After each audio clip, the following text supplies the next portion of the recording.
Amigos, amigas, amigas de Galileo, ya estamos aquí con el doctor Alejandro Cruz Osorio del Instituto de Astronomía de la UNAM. Muchísimas gracias, Alejandro, ¿cómo estás? Muchas gracias por la invitación. No, pues para platicar justamente, aquí en el programa de Galileo y en Sin embargo al aire gusta mucho el tema de el espacio, el tema de la astronomía, entonces vamos a aprovechar que te tenemos aquí para darle duro. Me gustaría primero que te presentaras, que nos digas quién eres, qué haces, cuál es tu trabajo, en qué te enfocas. Muy bien, muchas gracias. Bueno, yo soy doctor en astrofísica. Estudié el doctorado en el Instituto de Física y Matemáticas de la Universidad Michoacana de San Nicolás de Hidalgo, que está ahí en Morelia. He hecho trabajos relacionados con objetos compactos, nosotros les llamamos en general, y en particular agujeros negros, estrellas de neutrones, estrellas de bosones, estrellas de quarks. Además, durante mi doctorado desarrollé un código que se llama CAFE junto con mi asesor y otro colega para estudiar plasmas astrofísicos. Entonces, estos son plasmas muy energéticos que pueden simular el gas que hay alrededor de agujeros negros, tanto supermasivos como de masa estelar. Y bueno, tengo colaboración internacional con diferentes colegas de diferentes países y en particular porque también formo parte de la colaboración Event Horizon Telescope, en donde estudiamos la sombra de los agujeros negros, en particular el centro de nuestra galaxia y M87. Ok, justamente vamos a empezar porque ya tocaste varios temas de los que vamos a ir hablando a lo largo del programa y vamos a empezar, por ejemplo, con lo básico, con los agujeros negros. ¿Por qué los agujeros negros son los que te especializaste? Muy bien, bueno, los agujeros negros vienen, es un objeto compacto que surge naturalmente de la teoría de la relatividad general de Einstein. Entonces, Einstein publica sus ecuaciones, su nueva teoría, nueva interpretación de ver el espacio-tiempo, ahora no como fuerzas como Newton lo propuso, sino como algo que nosotros le llamamos en astrofísica o en física como campos. Okay. Entonces, Einstein publica sus resultados en 1915 y un año después Carl Schwarzschild dice, a ver, vamos a resolver estas ecuaciones súper complicadas y vamos a ver qué sale de ahí. Entonces él pone unas condiciones y dice, yo quiero un objeto que sea compacto, que no esté rotando, que tenga ciertas simetrías, y resuelve las ecuaciones de Einstein sorpresivamente porque son muy complicadas, y surge naturalmente este objeto, o sea, surge como un objeto matemático. Y entonces, ¿por qué es tan interesante este objeto matemático? Bueno, porque en un espacio muy pequeño, que le llamamos radio de Schwarzschild, en honor a Carl Schwarzschild, en donde toda una masa inmensamente grande se concentra. Y si lo comparamos con lo que debería de ser con objetos que conocemos, esta es una región muy pequeña del espacio-tiempo. Ahora, ¿qué es lo que pasa? Su gravedad es tan fuerte que ni siquiera la luz puede escapar de ella, ¿ok? Entonces esa es su naturaleza fascinante, ¿no? Y por eso nos interesa a nosotros. Entonces, ¿qué nosotros sabemos de la misma teoría de Einstein? No de esta, sino una anterior, porque él postuló que la velocidad de la luz es la máxima que existe. O sea, ningún cuerpo que nosotros conocemos en física puede superar la velocidad de la luz. Entonces, si la luz es absorbida, pues nosotros esperamos que una nave espacial común también va a ser absorbida por el agujero negro. Entonces decimos que cualquier objeto, cualquier partícula, va a ser absorbida por este agujero negro.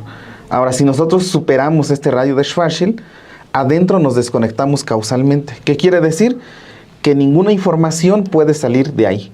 Ni entrar. Ni entrar. Entrar sí, porque entra la materia, pero nada puede salir. Okay. Ahora, recuerden que nuestras comunicaciones están basadas en ondas electromagnéticas, ¿no?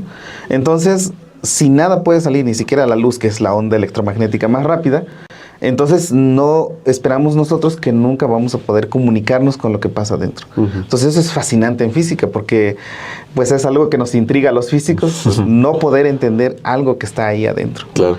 Oye, y justamente, por ejemplo, si nos fuéramos al siglo XIX y les habláramos de agujeros negros, no tendrían ni idea de lo que les estamos hablando. Sí, ¿o no? ¿Ya había alguna esbozo? Creo que ya había una idea hipotética de qué podría pasar cuando una estrella se apaga. Okay.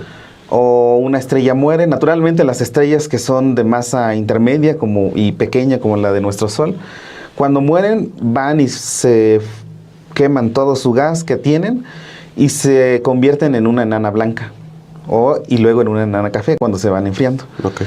Entonces esas se vuelven estrellas oscuras y les decían estrellas oscuras. Pero el concepto de agujero negro como la tenemos actualmente no existía en realidad. Y ahora, en ese sentido, a ver si estás de acuerdo conmigo, el tema de los agujeros negros como que ha permeado no solo en el ambiente académico, es decir, el interés es obvio como lo explicas, sino también la cultura popular.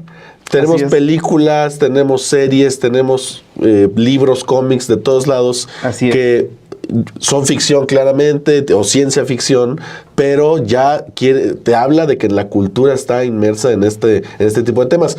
¿A qué crees que se deba eso? Pues yo creo que justo todo lo que acabas de decir, los libros, las películas, tenemos series completas también, lo cual es muy bueno que la gente se interese, que los niños se interesen en estos temas, porque antes creo que las ciencias exactas sufrían un poquito de un estigma de ser muy difíciles, y yo creo que no son difíciles. O sea, es como cualquier vocación, uno tiene que tener pues amor a la ciencia, ¿no? Claro. Y también uno tiene que saber que tiene que dedicarle mucho tiempo para avanzar, digamos, ¿no? En una carrera científica. Ahora, les decía, es muy interesante que la gente se esté interesando en los agujeros negros. En particular, creo que el más reciente es el de Interstellar. Sí, es el famoso. En donde la verdad es que es muy interesante, incluso para nosotros también, porque un científico que es experto en agujeros negros ayudó a hacer esa simulación que se muestra en la película. Entonces, una de las características que tiene esa película es que es muy cercana a la ciencia, digamos, ¿no? Esa imagen que muestran ellos. Y sí, yo creo que es la influencia tanto de películas, libros, series, y probablemente también, espero que sea también debido a que mucha gente ya en ciencias se está dedicando a la divulgación y está transmitiendo este conocimiento, pues que antes era solo para los físicos, ¿no? Sí. Ahora es muy... Como dices, pareciera que en el lenguaje general es muy común hablar sobre agujeros negros, pero en realidad es un tema nuevo, ¿no? Hasta hace un par de décadas, algunos científicos decían, solamente en el mundo hay 3 personas que entienden la relatividad general, ¿no? Einstein y a lo mejor 2 de sus críticos, porque para ser crítico de Einstein tenían que ser expertos también. Claro. Y recientemente resurgió esa idea y este tema de los agujeros negros. Y en la comunidad científica, bueno, siempre ha sido fascinante. Sí, totalmente. Sí. Ahora, en ese sentido, con este tema tan, digamos, nuevo, tan fresco, en un campo tan ya explorado, pero que todavía falta, ¿qué es lo que hemos explorado? ¿Qué tanto hemos explorado y qué tanto nos falta? Sí, yo creo que lo más importante, como les decía antes, desde 1916, era un objeto hipotético, era un objeto matemático y teórico, decimos nosotros. Entonces, se ha entendido desde esas épocas, que fue del 1916, hasta ahora, los físicos nos hemos encargado de estudiar todas sus propiedades. Por ejemplo, les decía, esta desconexión causal. Ha habido investigadores que han trabajado en probar si realmente esta superficie que se llama horizonte de eventos es una superficie física o es un artefacto matemático. Se ha mostrado que no, realmente es una superficie física. Hemos entendido, por ejemplo, cómo debería de verse la sombra de estos agujeros negros, de qué tamaño deberían de ser, cómo debería de ser su rotación, cómo debería de ser si tienen campos magnéticos, la gravedad, qué le pasaría a las partículas, qué nos pasaría a nosotros si caemos en un agujero negro. ¿Qué nos pasaría? Y está esta hipótesis matemática en el que el tiempo y el espacio se deforman cerca de un agujero negro. Entonces, el tiempo se ralentiza y la distancia se alarga. Entonces, nosotros cuando nos acercamos caeríamos en espiral, porque siempre los agujeros negros casi siempre están rotando, caeríamos en espiral, Y entonces nos alargaríamos conforme vamos Literalmente. cayendo. Sí, nos alargaríamos y nuestro tiempo se ralentizaría. Sería más lento. Entonces estaríamos nosotros, quizás nuestros pies estarían aquí y nuestra cabeza estaría dándole vuelta al otro lado del agujero negro. Entonces a eso se le llama espaguetización. Y eso es algo que se le llama, bueno, es dilatación del tiempo. Y el otro efecto es alargar las distancias y su nombre se debe a Lorentz. Entonces, hasta ahora, lo que sabemos, gracias al Event Horizon Telescope, sabemos que existen, porque en realidad antes no sabíamos que existían. Ajá. Teóricamente sabíamos cómo debería de verse su sombra, cómo debería de comportarse el plasma alrededor de estos agujeros negros, pero solamente hasta ahora sabemos cómo realmente se ve. ¿Okay? Entonces, justamente hay una foto famosa que se publicó, ¿no? Así es. Entonces, esa es la de la galaxia M87. Y esa fue la primera imagen de la sombra de un agujero negro. Entonces, ahí comprobamos que los agujeros negros existen. Ahora, existen porque vimos la imagen como tal. O sea, directamente le tomamos la foto a la cara del agujero negro. Mira. Exactamente, esta imagen que estamos viendo en la región central, lo que nosotros vemos es justamente la sombra del agujero negro y es la región en donde los fotones, donde la luz ha sido absorbida. Esa luz ya no pudo escapar del agujero negro y entonces fue absorbida por el agujero negro. Recuerden que lo que nosotros vemos son fotones, es luz. Entonces, como ya fue absorbida, ya no llega a nuestros ojos y a nuestros telescopios.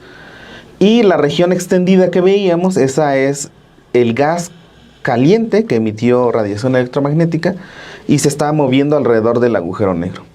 ¿Okay? Entonces, esa es la primera vez que la vimos, pero ya la habíamos medido de manera también indirecta, con ondas gravitacionales, por la colaboración LIGO y Virgo. Pero estas vivían en un sistema binario. Es uno solo que vive en el centro de una galaxia. Y cuando ustedes lo ven, que son expertos, ¿es lo que esperaban ver?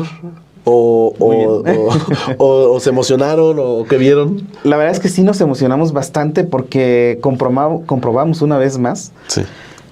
Y digo una vez más porque ya se ha demostrado muchas veces que la teoría de Einstein es súper fascinante y es correcta. Aquí nosotros para hacer,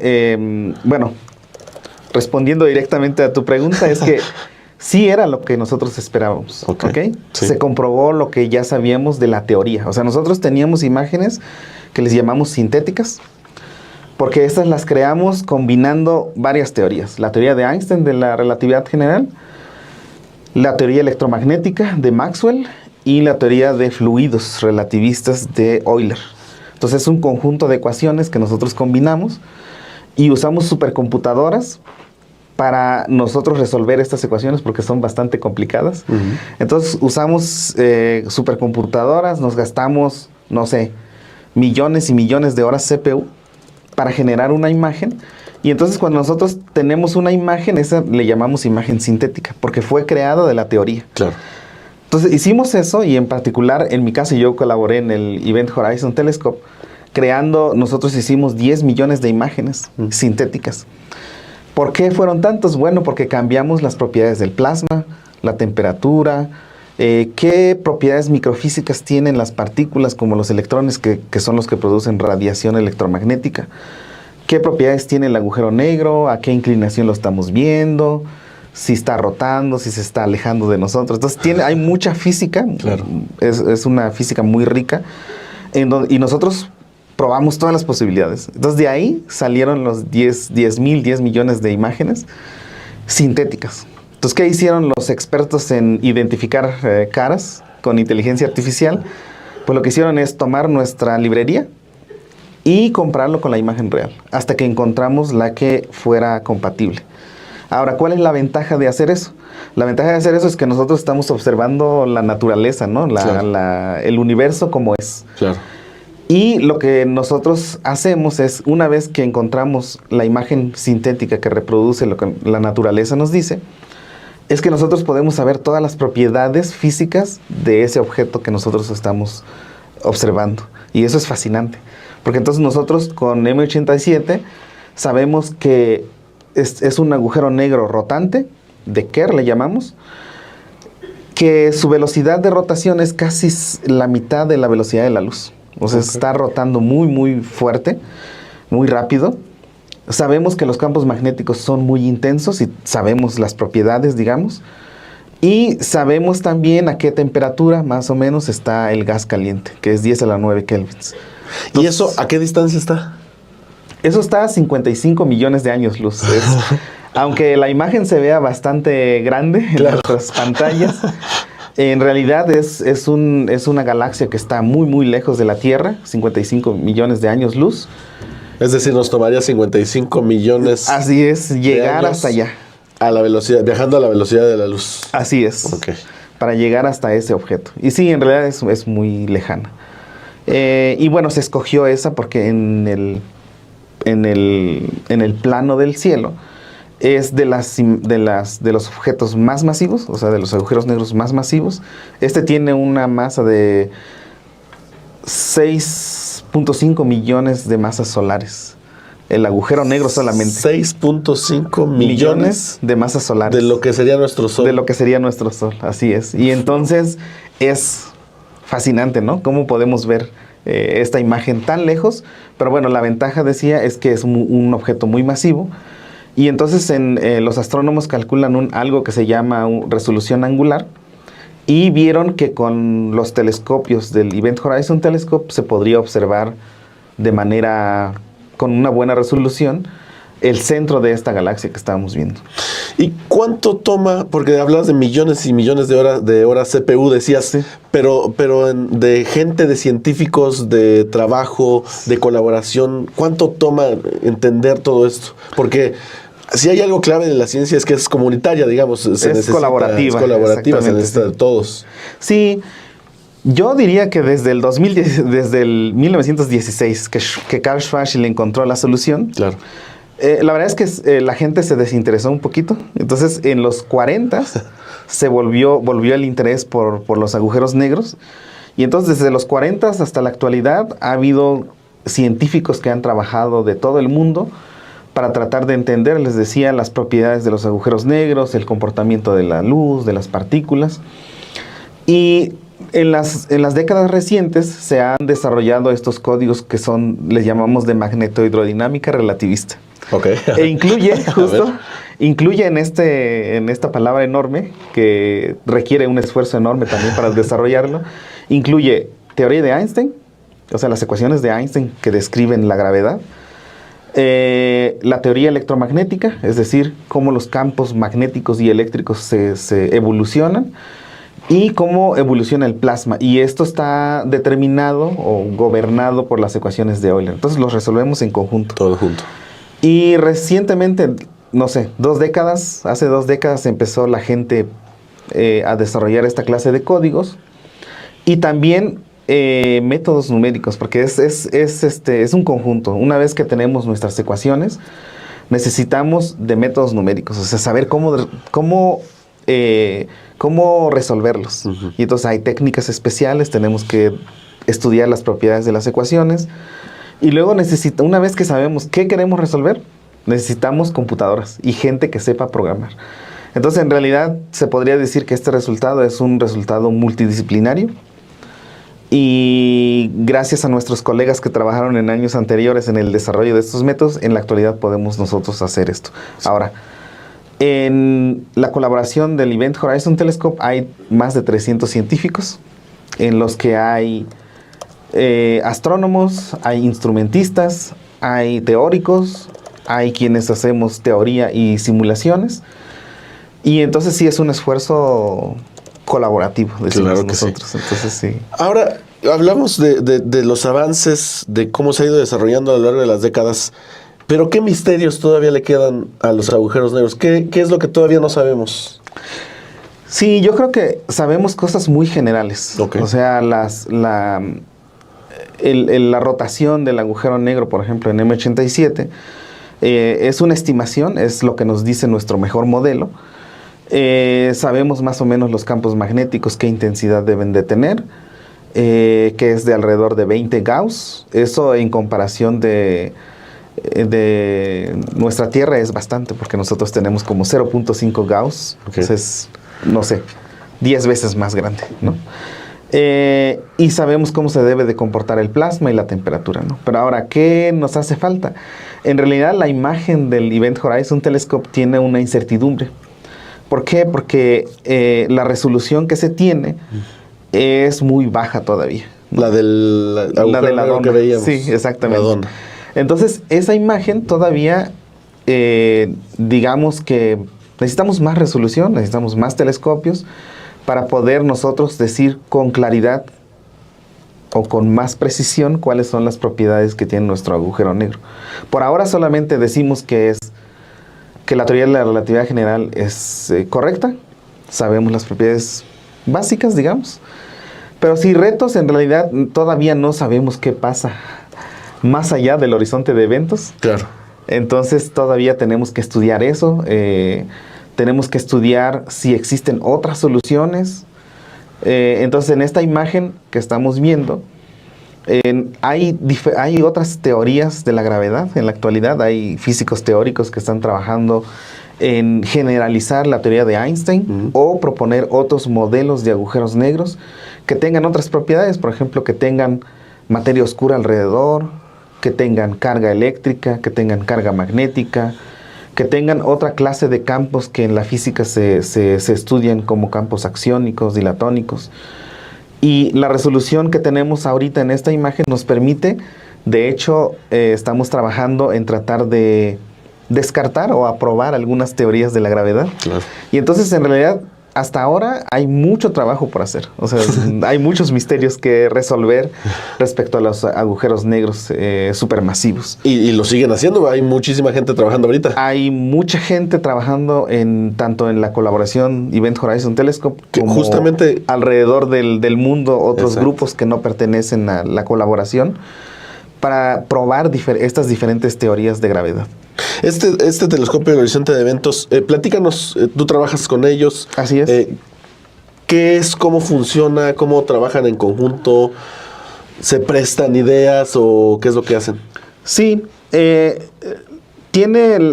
colaboración tiene más de 300 miembros alrededor del mundo en diferentes instituciones. Afortunadamente hay más mexicanos involucrados recientemente. Tenemos mexicanos tanto del Instituto Nacional de Óptica Electrónica y Astrofísica en Puebla. Tenemos gente de la UNAM, tenemos gente de la Universidad Michoacana, de la Universidad de Guanajuato. Y en particular mexicanos, ¿no? Somos como alrededor de 15 mexicanos que estamos trabajando ahí. Pero la estructura interna es muy compleja, de hecho. Hay gente que hace observaciones directamente. O sea, hay astrónomos que ellos van y toman datos a los telescopios y se gastan, no sé, unas 2-3 semanas al año para ir a observar. Pero tienen que estar ahí día y noche, básicamente. Todo el tiempo. Todo el tiempo, porque en el día están organizando los datos, en la noche toman las muestras, y son datos enormes, son teras y teras de datos que si uno lo ve es un bonche de discos.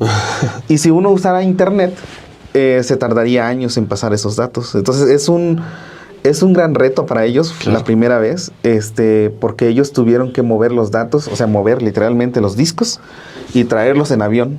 Entonces claro, tuvimos que esperar varios meses para tener los datos. Wow.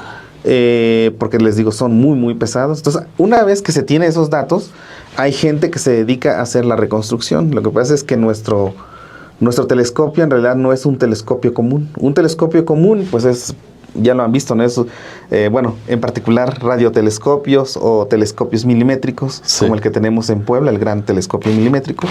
Es un plato enorme que toma los datos directamente del cielo y es como una cámara, literalmente, ¿no? Como nuestras cámaras, que toma la imagen completa y ya no nos preocupamos por, a lo mejor, editar los colores, a lo mejor, no sé, algo le movemos, pero no es una edición tan grande. Ajá. El Event Horizon Telescope es como si tuviéramos nuestra cara y nos tomara píxeles, nada más, partes de nuestra cara. Okay. Entonces, no sé, te toma tu ojo, te toma tu boca, te toma tu oreja y dice, ahora reconstrúyeme. Y entonces es un método de reconstrucción que diferentes... Este es el de Puebla, ¿no? Este es el de Puebla, Gran Telescopio Milimétrico. Y es parte de este consorcio de Event Horizon Telescope. Okay. Es uno de los importantes. Y entonces lo que hacen es que colaboran, ¿no? Comparten una señal, estos 9, 12 telescopios que tenemos alrededor del mundo. Y esa imagen es reconstruida. Entonces hay un grupo específicamente que trabaja, bueno, de hecho son 5 grupos, que trabajan en la reconstrucción de la imagen. Luego nosotros estamos los que hacen teoría, o sea, pura teoría. Necesitamos gente que haga, que entienda las propiedades físicas, pero usando ecuaciones de la teoría de la relatividad general de Einstein. Estamos los que hacemos simulaciones. Yo soy parte de un grupo que se llama Teoría y Simulaciones, en donde justamente tomamos a los agujeros negros, ponemos plasmas, los evolucionamos y obtenemos la imagen sintética. Y hay gente que... ¿Y ahí con quién trabajas? ¿Con extranjeros? ¿Mexicanos? Yo, cuando entré a la colaboración, formaba parte del grupo de astrofísica del Instituto de Física Teórica de la Universidad de Goethe en Alemania. Ok. Y cuando formé parte de la colaboración, yo era parte de ese grupo. Ok. Pero dentro de la colaboración del Event Horizon Telescope es un grupo, o sea, lo convocan a uno según su experiencia. Claro. Y entonces nos reunimos, los grupos están formados de alrededor de 20, 30, 40 personas alrededor del mundo. Ahí cuando nos reunimos no hay distinción de nacionalidades, Okay. no hay distinción de institutos, o sea, solamente somos colegas Claro. que estamos tratando de resolver un problema y es generar una imagen que reproduzca lo que nosotros estamos observando. Entonces sí, ahí nosotros compartimos ideas, realizamos simulaciones, trabajamos en equipo. Hay veces que nosotros organizamos algo que le llaman Busy Weeks.